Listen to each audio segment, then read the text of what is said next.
रात का समय था। अमर गहरी नींद में था। उसको सपना आता है, एक वीरान जंगल, रात का समय। अमर दौड़ रहा है। अमर घबरा जाता है और चिल्लाने लगता है, बचाओ, कोई तो बचाओ मुझे, वो चुड़ैल मेरे पीछे है। पीछे से एक डरावनी हंसी गूंजती है और एक चुड़ैल दिखाई देती है। लाल आंखें, बिखरे बाल, लंबे नाखून। चुड़ैल डरावनी आवाज में अमर को कहती है, तू मुझसे बच नहीं सकता अमर, तू तो मेरा है।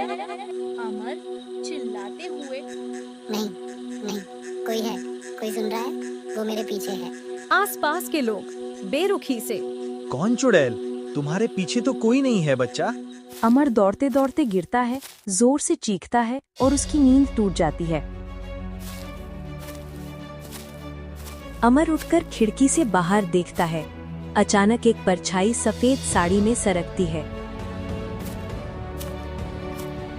अमर डरकर कंबल में घुस जाता है और आंखें बंद कर लेता है। अगली सुबह रसोई में अमर की माँ खाना बना रही है।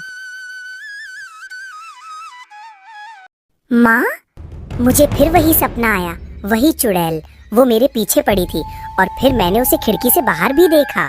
अरे पगले, ये तो बस तेरा वहम है। चुड़ैल वुड़ैल कुछ नहीं होती। ज्यादा डरावनी कहानियां मत सुना।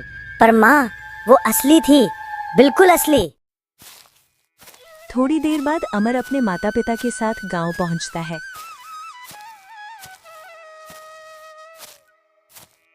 दरवाजा खुलता है, हरिहर बाहर आते हैं।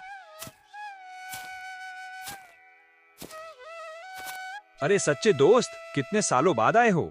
और ये अमर है, कितना बड़ा हो गया।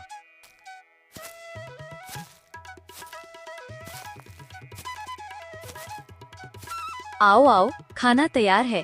गौरी भी तुम्हारा इंतजार कर रही थी। रात को सब खाना खा रहे हैं, हंसी मजाक चल रहा है। अमर अचानक खिड़की की तरफ देखता है और डर के मारे चौंक जाता है। माँ, वही चुड़ैल, देखो, पेड़ पर बैठी है, पैर हिला रही है। क्या बकवास कर रहा है अमर? कोई नहीं है वहाँ। सब खिड़की से बाहर देखते हैं पर कुछ नहीं दिखता। मैंने देखा, मेरी आंखों के सामने। शांत हो जाओ अमर, चलो अब सो जाओ। रात को अमर फिर सपना देखता है। इस बार चुड़ैल उससे बात करती है। तू मेरा बेटा है, तू मेरा बेटा है, मेरी कोख से जन्मा है, मुझसे दूर क्यों गया अमर? अमर चीख कर उठता है। सुबह अमर दौड़ता हुआ माँ के पास जाता है, जो सुमित्रा के साथ बैठी है। माँ, उस चुड़ैल ने मुझसे बात की।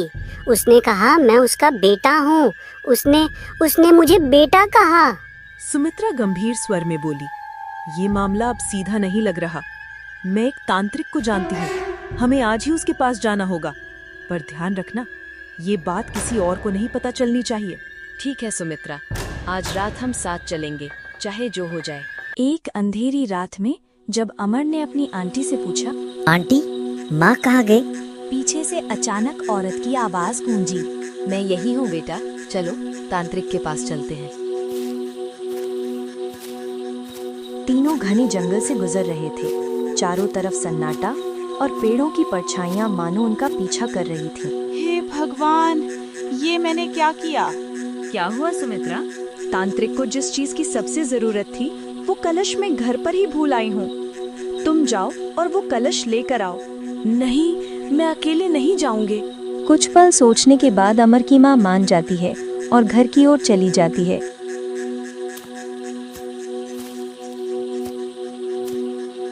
अमर, पीछे मुड़कर मत देखना, बस जल्दी जल्दी मेरे साथ चलो।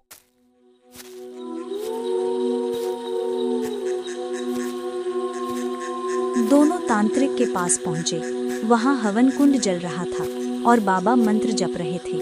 ओम नमः स्वाहा, ओम नमः स्वाहा, ओम नमः स्वाहा। सुमित्रा रोते हुए बाबा के पैरों में गिरकर, बाबा हमें बचाइए, हम बहुत बड़ी मुसीबत में हैं। आंटी, माँ कहाँ गई? सुमित्रा कांपते हुए सच बताते हुए, अमर, वो तुम्हारी माँ नहीं थी, बल्कि तुम्हारी माँ के रूप में चुड़ैल थी।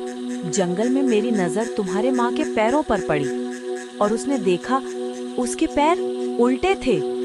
तभी मुझे पता चला पूरी बात बताओ, चुड़ैल कभी भी यहाँ आ सकती है। सुमित्रा सब बताती है। बाबा अमर के गले में तावीज डालते हैं। बेटा, वो चुड़ैल तुम्हें अपना बच्चा समझती है और तुम्हें मारकर अपने साथ ले जाना चाहती है।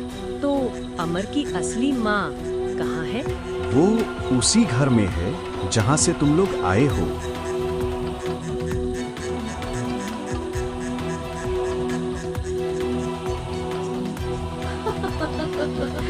सुमित्रा, तेरी अकल ने मुझे भगा तो दिया, लेकिन अब अमर को मैं अपने साथ ले जाऊंगा। ठीक है, अगर चाहती है तो ले जा उसे।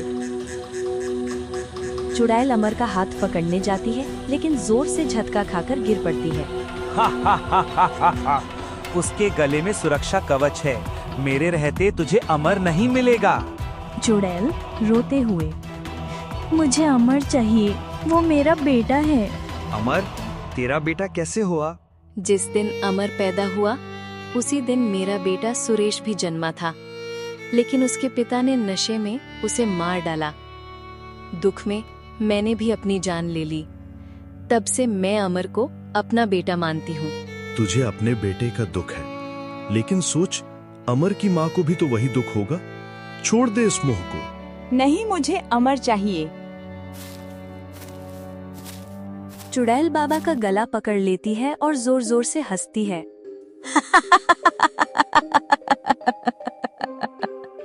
अमर और सुमित्रा डर के मारे कांप रहे थे, लेकिन तभी अमर को एक उपाय सूझा। अमर पीछे से चुड़ैल को आग में धक्का दे देता है। चुड़ैल चीखती है।